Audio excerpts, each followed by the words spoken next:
Welcome back. We told you we were traveling abroad. We're going to do just that. But before we go into it, let's quickly introduce to you Toby Mano just joined us now. He's going to be with us to the end of the show. Toby, it's nice to have you around. Great to see Cecilia back. Austin is gone. So thanks, just rest there. Okay. Come back. You look refreshed. Thank you. Okay, let's travel abroad and talk about Wayne Rooney. Yes.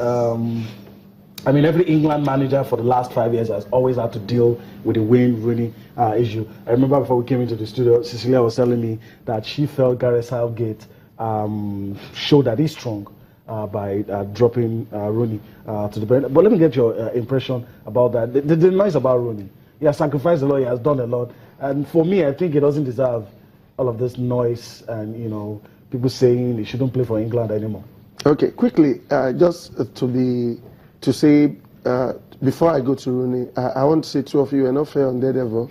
You placed him on the platform, but you're a journalist doing your job. It's a very difficult terrain for him to also come out to also say what is happening in the national team, because a lot of people within the system will misinterpret what he has said like that. But as journalists, we just have to ask to help, so that also to mirror the team and also help to look at where we could come into the team. Nationally, or for a national team going for a tournament, it is ideal they play playing toss. Even if you don't play playing toss outside the country, you play within the country, play around the country. I remember when they were going for Yemi Teller going for the Under-17 World Cup. Even Fanny Emo also said it. He went around the country, play around, and each club we play, always find one exceptional player and everything. But it's just unfortunate that we don't have that privilege and the luxury. The NFF not give it to the team. Back to Rooney, it's expected for me. In a time, a player will always get to that time of his career. It's law of diminishing return. You can't give. Each player have different capacity to function at certain age. You see Zlatan Ibrahimovic is still playing at 35, but another player will not function at that level because our body system are differently built, and also the mechanism will not also get. We all saw what Rooney has been passing through. He has not been playing to his best. He has dropped in his form, and every manager, even at his club level, they're trying to manage him, considering his influence, considering what he has given to the team. But it will get to that stage where the coaches will just tell him, man, please just relax, let the young ones. Somebody jokingly told me, Rooney played his testimonial while he was still active, and maybe it has also contributed to him, because I don't understand why you are playing football and you're still active playing the club and national team and you are playing your testimonial.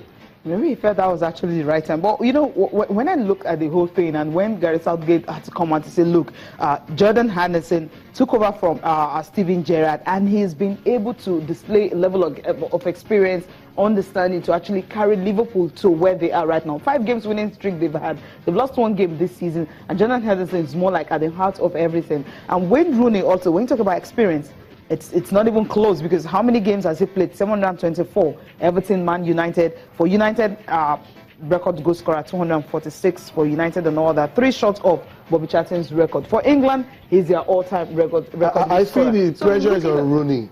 Pressure is on Rooney from the media, from the coaches, from the national team. So it's always come in a time that a player will always lose form. It's just like what we've seen with whether Argentina is playing, whether Messi is playing or Messi is not playing, Argentina is on pressure for them to deliver. But Rooney, I believe he just needs this time off.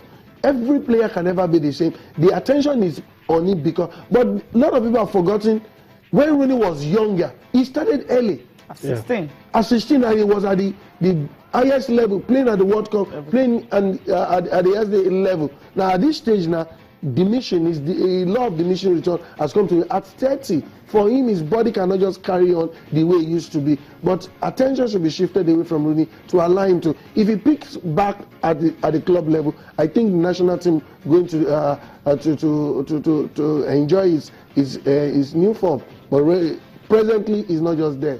Okay, he's not there already. We'll take a look at all the results coming from what happened last night. Yeah, so we'll clearly see if we can get that. But let me allow you to talk about some of the interesting results. France went to Holland. Paul Pogba can't do it for United, but you know, seems to be able to do it for France. I think it was Sweden defeating Bulgaria as well, Portugal, Faroe Island. Some good results. A great result. I'm happy for Pogba because even their last match they won 4-1. The coach also expressed his displeasure about his own play into the team because his contribution was not too inspirational. They wanted to win very well because you're in a group that consists of great opponents. Sweden, France and Sweden are topping the group, yes. And their next match on October 11 are going to play against each other. So they just need to do, but it's good. Pogba scored his goal, wonderful goal, fantastic strike, 25-meter yards, and he came in for Belgium. Benteke scoring in 7 seconds, a record. Grabbed the hat-trick in that match, and they won 6-0. And also Portugal coming winning 6-0. It's just unfortunate for Holland. Holland, they didn't qualify for the last Euro, and they are third. You know, just unfortunate that they are passing through, but great results in Europe. In qualifiers, you just need to get your results, get the maximum points, so that you don't struggle along the line. Okay, you know, Toby, we're not here yesterday. We're talking about the Super Eagles, the performance, and all that. Everyone actually happy. Oh, first victory in a very long while away from home. Victory. First away victory in a very long while, and all that. When you were watching the game, especially after the first 2 goals, and in the second half, when it seemed the Zambians were like coming into the game, how did you feel? No, kudos to the Super Eagles. They did well. They got the 3 points. I'm excited about their playing pattern. Definitely not all of us will be excited. But we should give it to the team. It's a new team. It's a building process. Our defense line was still struggling to get the reading because what we've seen in the past that it took Stevie Keshi time for him to build that team. He started with the home base, blended with a few play, and that's why we saw the combination of Obabona and Omwero gelling at the last line, and we had even Echejile, we had other players in the team. But now we are starting up a new team. Gennett Raz try to understand, try to stay with the few players he've watched. Now gradually, like he said, it's not yet celebration time. His target is getting 11 points, trying to get the result. Because when you play qualifiers, it's not about playing well, it's about getting the result. Yeah. We played well in the past and we didn't get the result. We didn't know that, okay, a 2-2 draw, excuse me. We want to go there 2012. I don't want to remember that. We even at the last AFCON, we missed 2 consecutive AFCON because we couldn't get the results that we wanted. Now the team did well, but we need to fortify the team. Technically, tactically, we saw the coach input. We saw what he did with the players, and he also had the courage to keep his assistant captain on the bench. It shows that nobody, the national team does not belong to anybody. Yeah. And some players are still coming to the team. Like I spoke to a few of the players. They said now nobody is assured of his starting lineup. The coach comes with his own and say 2-3 days to the match, this is my starting lineup. Whoever that he prepare you that you go to the field and die and give your best.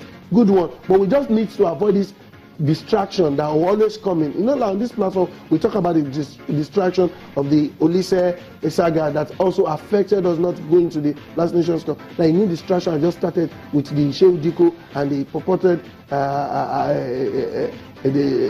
arrest and people from the security force trying to thwart this. We have to put our hands on the deck. That's one of the worst things I've ever heard. I mean, but when I saw this, I was like, okay, we're not going to deal with it because they always have a way of putting their house in order. So let's just talk about football. Exactly. Football on the field. But one thing I want to hear you also talk about, Toby, is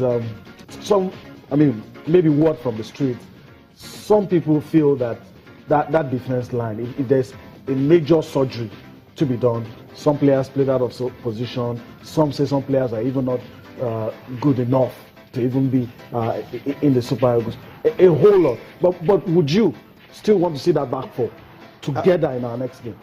Okay, that back four is a function of many factors. Now, for the right full back, now the coach explained to the team because when he made the selection after the play to United, he called the entire team and he made this. They say he needed a player who will be mobile up front and also fall back because they know that Calabar is one of the strongest teams. Yes. And you saw what Calabar did. Even the guy that played from 10, the world number 10, disturbed Echejile, made Echejile as if he was not even a defender. So he needed players that will fall back easily and have energy to have the energy to, and that's why he converted Wilfred Ndidi. He had wanted Musa Mohammed, but Musa Mohammed going back, Musa Mohammed like today, he's not as fast recovery. He's good going forward offensively, and that is why that was the same factor affected Musa. He said he wanted Musa going forward is good, fantastic, but coming back, he wanted somebody that have the energy that can run all through because there won't be space for Echejile.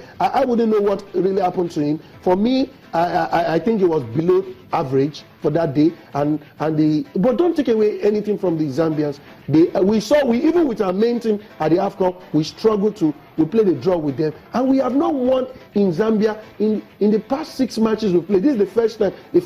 Last 5 matches we played in Zambia, we lost all the 5 matches in Zambia, and this is the first time we're winning. Tactically, we got right, but the back line, I think.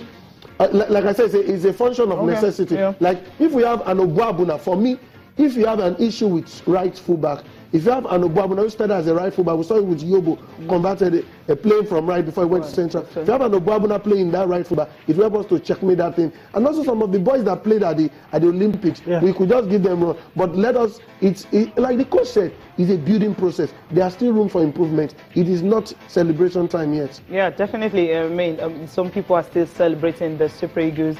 Yesterday, Kanuanko tweets about the Eagles and say, okay, he's really happy. Mikel Obitu also talking about the players on Twitter, the fact that they had to go to Zambia and get a very, very good performance. Nigerian Football Federation also on their tweet, we're talking about the fact that, look, let's just give them what even they on our Twitter page, people don't want to talk about any other things. Just Super Eagles. That is what Mikel Obitu said, 3 points in Zambia, top of our group, and so much promising young talent. The future looks bright. Hashtag Super Eagles. So that's the captain there. And Kanuanko as well. Congratulations out there, Super Eagles, and a very good start. Keep it up. We need more of this. Well done, boys. Yeah. As a celebration. Well done, boys. NFF. Great start. We remain focused and take it one step after the other. So our Super Eagles Monday motivation and hashtag Super Eagles. That's the way it is. 2 days after the victory, we're still doing this. But celebrating it. Before we go to the paper, there's something you said I want to take you. I'm not hearing it just from you. It looks to be the word on the street. I'm hearing this 11 points. But do you think that's all we need? Okay. Qualifiers is a marathon. Yeah. So you must strategize and look at what we are aiming at. Now we've done the greatest job, securing the first 3 points away in Zambia. 3 points. Now we are playing our next match at the Akwa Ibom Stadium, November 12th, against Desert Forces of Algeria. We need to get the 3 points. You don't need to win 3-0. You just need a 1-0 so that we get that 6 points. Then our next match will be going away. When you get at least against Cameroon, you get a draw. You have 7 points. Yeah. You come back home and play and get 10 points. Then by then you will have relaxed and see whatever pans out. You will not start bringing calculators because in the past we start bringing calculators and waiting. Our destiny is in our hand now. We can get our result and relax. We can even the last match against. We can afford to. The last match against Algeria is an away match, so our destiny should not be tied to that last match. Yeah. But by the time we play, we get the second to last match. We'll have gotten like 10, 11 or 13 points. 13 points already. Okay, so I think I like that. Relax. So we'll definitely relax. We'll come back to talk more on the Super Eagles, especially looking at the papers after this timeout.